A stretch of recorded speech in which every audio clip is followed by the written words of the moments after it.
At midnight, audio archivist Mara Voss receives a damaged reel from a subway station scheduled for demolition. The tape is dated 20 years before she was born. She cleans the hiss, presses play, and hears her own adult voice whisper one sentence: "If you can hear me, the city has already started forgetting how to speak." Before Mara can copy the file, every radio in the archive turns on by itself. A woman screams a name. Then the name vanishes from the recording, leaving only breath. Across the city, the same thing begins happening in real time. A teacher opens her mouth and cannot say which student was taken. A witness points at a police photograph but cannot speak the suspect's name. A council clerk tries to read a bribery report and loses every word connected to the mayor. Mara traces the signal beneath the archive. Behind a concrete wall, she finds an elevator with no buttons. It opens only when she speaks. Far underground is the voice vault, thousands of glass cylinders, each holding a moving golden waveform and a handwritten name. These are not recordings of songs or speeches. They are stolen testimonies, the final words people tried to say before a scandal disappeared. A security chief named Vale catches her and explains the official story. Decades earlier, the city created the vault to protect endangered witnesses. Their voices would be removed, stored safely, and returned after a trial. But the trials never came. Politicians discovered it was easier to remove one sentence than to disprove it. Soon the system was stealing accusations, confessions, emergency calls, and even the names of missing people. Mara escapes through an analog sound lab and finds the vault's oldest rule carved into a maintenance panel: a voice spoken alone can be contained, but a truth repeated together cannot be separated. That is why the system targets isolated witnesses. It does not erase facts. It makes each person believe nobody else remembers them. Then Mara finds a cylinder labeled with her mother's name. Her mother did not abandon her, as Mara was told.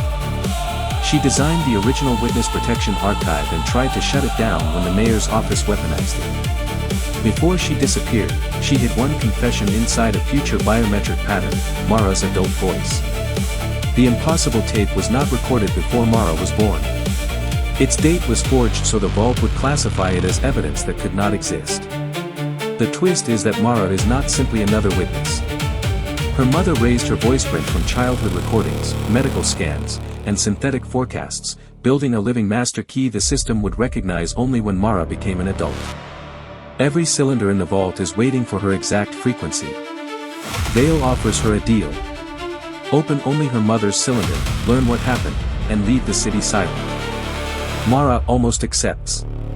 Then she hears one cylinder playing her own childhood confession: as a girl, she told police she saw Vale take her mother. The system stole that memory from her, and Mara has spent her life believing she imagined the disappearance. In the climax, Mara hijacks the underground broadcast console.